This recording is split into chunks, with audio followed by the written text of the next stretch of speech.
All right, guys, welcome into my official Week 1 College Football Top 10 Best Bets. Full disclosure, I'm sure a lot of us are going to have different opinions, especially with Week 1. And I'm definitely open to those opinions, things like that. But these are just the way I see these games and these teams. And again, Week 1, it's going to be very subjective. There's going to be differences.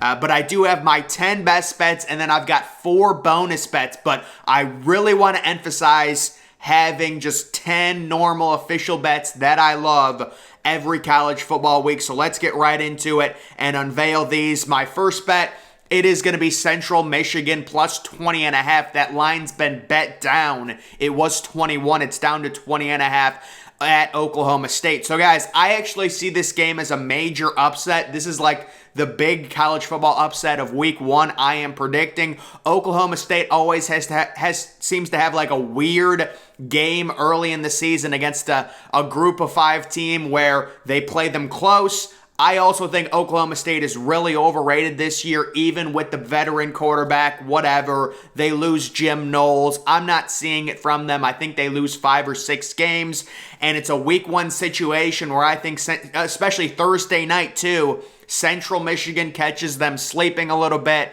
and I have them winning this game outright, but definitely covering the 20.5 point spread. That's just my opinion. It has more to do with Oklahoma State having this weird trend where they tend to have one scare early in the season against a really bad opponent. Also coupled with the fact that I think Oklahoma State is overrated this season, being ranked inside the top 20 and things like that, losing Jim Knowles. I understand they still do have really good defenders. They could still have a decent season, but Week 1, I'm expecting it to be closer than Vegas thinks, considering the line is 20.5. So Central Michigan covers that. My second bet, it's going to be West Virginia at Pittsburgh. This is another Thursday night game. I've got the under 51 hitting in this one, so I understand under 51 for a college game. It gets a little squirrely. But overall, guys, this is a situation. It's Thursday night. It's Week 1. The defenses are ahead of the offenses. Kenny Pickett's gone. You're breaking in a new transfer quarterback. You lose Jordan Addison. West Virginia breaking in their own new quarterback, JT Daniels. While he's very talented, it's not like he's lit the world on fire in terms of his college play. So this is another game where it's Week 1. Both of these offenses trying to get used to each other. New players, new quarterbacks, system, things like that. Also, the game, it's at Heinz Field. I know it's not called Heinz Field anymore, but that vibe is just, it's low scoring. You guys know, I'm a vibe type person when it comes to betting, and I just see this game. It's cloudy. It's 67 degrees. There's a slight breeze. You're looking at like 24-17 type final score in this one, guys. I'm being honest. Even if it's 31-17, I was just thinking the under still hits. It becomes a problem if it's 31-24. But either way, I like the under 51 in this personally, with teams breaking in new quarterbacks. With that one. Number 3, this is another Thursday night game. It is going to be Penn State minus 3.5. They are at Purdue, so that's why they're only minus 3.5. I love Penn State this season. Sean Clifford, veteran quarterback. They've got a talented team. I have a ton of respect for James Franklin and what he's done at Penn State. I know the last 2 years haven't gone well. I think they're due for a really good season, and they feel disrespected being left outside of the AP preseason top 25 poll. And then with the Purdue situation, we understand they have a decent quarterback, Aiden O'Connell, but he really doesn't have a ton of weapons to throw to. The Milton Wright academic ineligibility situation, David Bell's off to the NFL. So the original line was 3. If you got it at 3, you're lucky. It's 3.5 right now. I'll still take Penn State to win this game. I think they win this game by 10 points personally. I understand why the spread's only 3.5. It is in West Lafayette, and that is a tough place to play. But give me Penn State minus 3.5. Next, on to the Saturday games. It is Maryland minus 23 at home against the MAC school Buffalo. So I think Buffalo is projected to finish 4th or 5th in the MAC. They're certainly not, the worst MAC team like a Bowling Green or anything like that. But Maryland always seems to have one of these games. Normally it is against an FCS school, but they always seem to have a game where they just run up the score and try and score like 70 points. Normally it's week 1 or week 2, and I think, returning quarterback, multi-year starter, 3 decent receivers, I think Maryland's going to try and run it up again. They're going to drop 50 plus. If that happens, they're a lock to cover the 23-point spread versus Buffalo. Maryland's going to have a really good offense. I think the only issue would be Maryland's defense, maybe allowing Buffalo to score 3 touchdowns. That would be the only way I don't see them covering. Even if they do, you could win, 51-20 and you're covering at that point. So I love the value in Maryland minus, the 23 points at home. Believe it's a noon game on BTN. I'm just making that up. It might be on BTN. I don't know. Number 5, it's UCLA minus 24 versus Bowling Green. So I was shocked that this spread was this small. If I had to guess, I would have said it would be minus 30 or at least minus 28. Guys, UCLA returns a 4-year starting quarterback. A lot of experience. Chip Kelly, decent coach. They looked pretty good last year. They've got Zach Charbonnet, who was unbelievable, the running back. He's going to be probably a second-round pick in the draft in 2023. I'm expecting a 50-burger from UCLA, and if they do that, we know Bowling Green, they're always horrible. This is one of those really weird 2:30 starts, which is actually 11:30 California time, West Coast time. Either way, I still like UCLA to win this game by over 24 points. Bowling Green is horrible every season. Number 6, it is Oregon plus 17 versus Georgia, the neutral site game. That's in Atlanta, Georgia, of course. But guys, overall, I think they're being really disrespectful to Oregon, and there's a lot of people overrating Georgia at this point. Sure, Georgia won the national title last year. I respect their program and things like that. But I'm still not buying Stetson Bennett to score, 50 points against Oregon. To me, this is a low-scoring game that Georgia wins by maybe 9 or 10 points, in my opinion. Oregon has a really talented defense. I think that keeps them in it. Bo Nix makes a few plays here and there. They score a few times, whatever. It's week 1.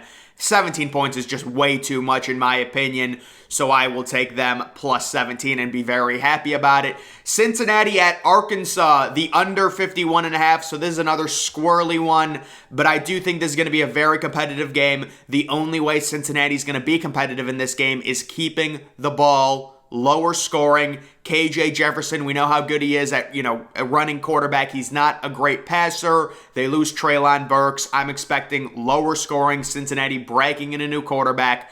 Ball control, running the football, that's going to be the name of this game. It's going to be competitive. Even if you've got a final score of 27-24, the under is hitting. Even if you've got a final score, well, actually, I don't think that's true. No, it's not true. Is it? 27... no, it's actually not. I'm trying to do math. I think that's like 52 or 53. Either way, guys, I like the under. I think in my prediction video, I said it was going to be 24-21, so that's 45. So that does hit in that in that situation. So either way, I like the under in that one. Next, we've got Houston minus 4 at UTSA. This one's easy. There's just a lot of disrespect for Houston with this line. And it's the same exact thing that happened last year with UTSA. I mean, they're just so overrating UTSA. You guys remember week 1 last year when everyone was like, oh, UTSA is going to beat Texas. They got destroyed and everyone just forgot about it, I guess. Like, UTSA is not good, folks. Run this one to the bank. This is the auto lock of the week. Houston minus 4 on the road. I love Houston this year, and they're going to win this game, I think, by 2 touchdowns. My personal opinion. And then we've got Troy at Ole Miss, the over 58. So my thinking here is Lane Kiffin's going to want to get Jackson Dart a lot of confidence, throw 4 or 5 touchdowns. You've also got Zach Evans. I also think Ole Miss is going to allow a decent amount of points. Maybe Troy scores 2 or 3 touchdowns, including 1 in garbage time. And you've got a final score of like 52-21 or something like that. This is a 3:30 game. As long as it's, not raining or anything like that, I like the over 58 in that one. And then we've got, I think this might be one of those 11:59 Eastern games. It is Western Kentucky at Hawaii. and Western Kentucky minus 16.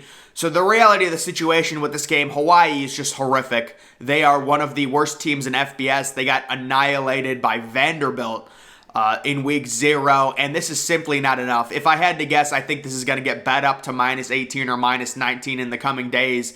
Everyone is going to be against Hawaii, and Western Kentucky, who won their week 0 game and showed some decent offense. I think they win this game like 42-16 or something like that and cover the 16. And then, guys, I do have a few bonus ones just for fun. Those are my top 10. Actually, let's just show my top 10 one more time. Actually, I don't even know. You guys, I guess you could pause it if you wanted to. So we'll just move on. And my number 11, some bonus ones, a little extra credit, right? You know, in school. I'm sure when we all were in school, well, I mean, I never tried to get extra credit, but, you know, whatever. Texas State at Nevada. How about the under 52? Guys, Nevada can't score.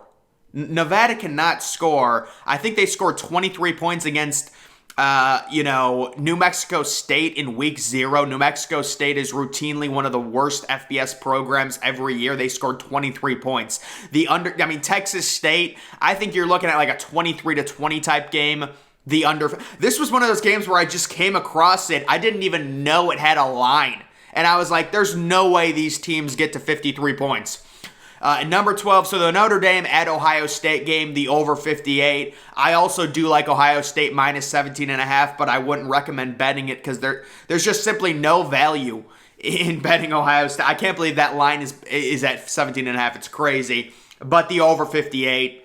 Ohio State's going to allow points, but I also think they're going to at least get into the 40s. If the Buckeyes at least get into the 40s, I would be shocked if they held Notre Dame to 14 points. So the over should be a lock in that situation. TCU at Colorado, I love the under 55.5. Colorado can't score, and they're at home, and it's a 10 o'clock game. I think this is a Friday night. Is this Friday or Thursday? I think it's Friday night, maybe FS1 in Colorado. So really good. Did I spell the word Colorado wrong? I don't know. Maybe it just looks weird. But either way, I like the overall under in this 55. This is like a 27-17 type game, maybe 27-10. I think TCU's minus 13 right now. The line was TCU minus 10, and it's ballooned to 13.5. And then how about Louisville and Malik Cunningham minus 4 at Syracuse? I also spelled Syracuse wrong. I can see it. That is something, guys, I don't want to be, this is not an excuse. I didn't write all right, guys, so as I was saying, I do like Louisville minus 4. You know, the returning quarterback, you're in the Carrier Dome, higher scoring game. Louisville's a team. They're going to try and get to 7 wins. Malik Cunningham, he's a really fun quarterback. I like them winning this game, maybe by 2 or 3 touchdowns and covering the 4-point spread. All right, guys, that is going to do it for my official College Football Week 1 Top 10 Best Bets. These are my official Top 10 bets with a few bonus on-the-record picks for Week 1. And again, guys, if there's a game that you just think I am seeing completely wrong, certainly let me know. Tell me why you think that. We all think different things, I'm sure. These are going to be very polarizing considering we all think these teams are a different level of good. I mean, we haven't seen these teams play in most cases unless they played week 0. So we're all going to be picking different things. And, it can be tough to judge things like that. So it'll be interesting. We'll see what happens. But make sure you're following me on Twitter. Link to that's always in the description. I'm, of course, the Depressed Ginger. Thank you for watching.